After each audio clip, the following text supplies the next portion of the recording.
This is a little bit more than people need to know, but there's a thing called the debt to GDP ratio. When the thing crashed in 2020 in March, the debt went up and the GDP, the gross domestic product, went down. This has happened throughout history. This is not the only time this has happened. The Federal Reserve Bank is a socialist or a communist organization, but they'll never tell you that. What this marks to me is the end of the American Empire. And because that's what happened with the end of the Roman Empire. And what happened at the end of the Roman Empire, the leaders of Rome debased the currency. They were taking silver coins and gold coins, they were filing them and melting them and doing all these goofy things. They were fighting wars, we're still fighting wars that we couldn't afford, they couldn't afford, and they started taxing the worker. And back in Roman times, the worker was the farmer or the yeoman. And so the government, those fat asses up there, were just taxing the crap out of the worker. And pretty soon the worker says, why should I work? Because, I've got to just keep giving my money to the government.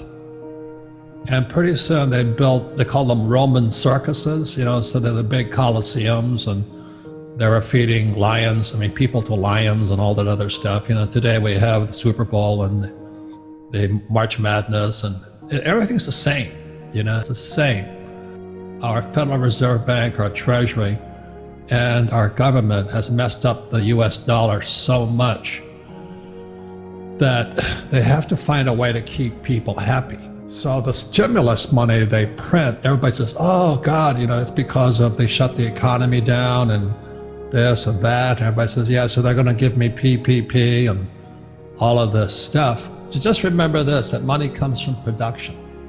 And when we pay people not to produce, which is PPP and all that, we just pay them not to revolt. And that's what happened during the Roman times. And so that's why I say it's the end of the American Empire, because our money is corrupt. So that's basically it. Now, would I take the money? Absolutely. We're talking about it. Don't fight the government, don't fight the Fed, don't fight politics. If they're going to give me $1,000, I'll take it, but I would convert it into either gold, silver, or Bitcoin. You've got to be smarter than the government, which is not that hard to do. And it's just coming apart right now. And like when the Fed talks about stimulus checks, well, the only people that get rich, they get all that money for free. It goes into them via BlackRock, a hedge fund, and it goes straight into Wall Street. And then the guys who own Facebook and Amazon get richer. UBI is a small part of it. What they're doing is they're propping up zombies. And zombies are companies that are mismanaged, like Hertz right now is completely bankrupt. Boeing is bankrupt. The cruise ships are bankrupt. Ford's bankrupt. And the Fed, the Treasury, and Wall Street keep propping them up. I've said to your generation, you have more power today with that iPhone than any other generation in history. That iPhone, is that 2007 or 2009 it came out? Man, you guys have so much power to be the best entrepreneurs in the world. So there's a lot of good things happening for you guys, except if you went to school and you're taught by those incompetent school teachers, like my poor dad. Now, they're good people, but they haven't got any, as they say in Spanish, no cojones, no cojones.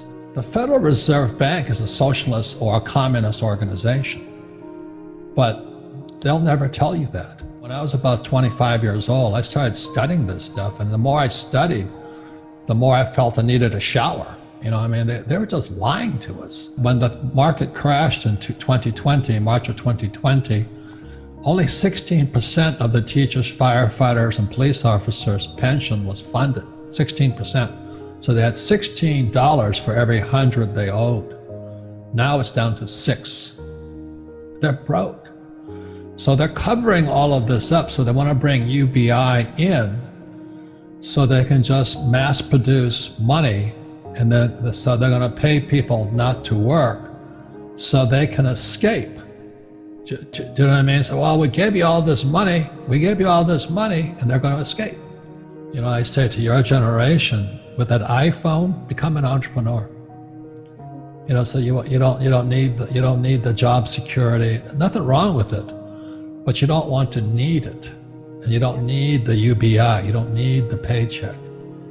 If you can get off of needing that paycheck, you're free. If you can make your own money, that's the difference. This is a little bit more than people need to know, but you know, there's a thing called the debt to GDP ratio. So when the thing crashed in 2020 in March, the debt went up and the GDP, the gross domestic product, went down. So we produced less, but we raised the debt up. So debt went up, GDP went down. And if this coronavirus comes back, which I think it will, we're bankrupt. Once debt to GDP passes 90%, we're bankrupt. Today it's 115% debt to GDP in America. So we're already bankrupt.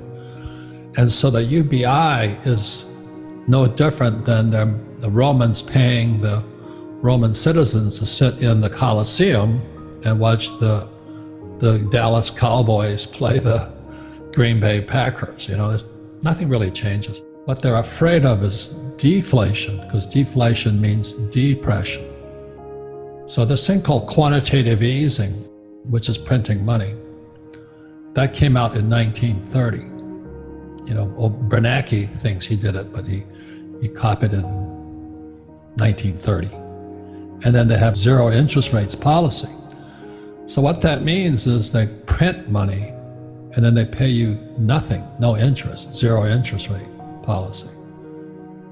And people still say to their kids, go to school, work hard, you know, save money, and, you know, save till it hurts. If you think like an entrepreneur, you've really got to think outside the box. And I said again, the iPhone gives you so much power.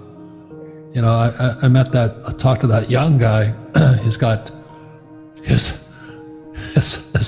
19 years old, and his father wants me to tell him to go back to college. And so I called him up. I think the numbers were he gets $12 a month on a subscription basis. And he's got, I think, 6,000 or 6,000 subscribers. So he's making like $72,000 a month. And he says, my father thinks I should go back to college. I said, well, I hate to tell you, so I called his father and said, I think your son's in good shape. You know, I was watching CNBC this morning with that's another communist organization, but they had this guy named Jim Grant get on there, and he was explaining exactly what I'm saying to you guys. You can't just keep printing this money. And so CNBC asked him, so what should you do? He says, buy gold and buy silver. He says, they're going to destroy the dollar. And the guy, Joe Kernan of CNBC, says, that's such an old idea. You know, I'm going, you know, gold and silver have been here since God created this earth. And Bitcoin is the next replacement to that. So for your generation, it really is to get outside of what mainstream media says is the right way to think, and think for yourselves.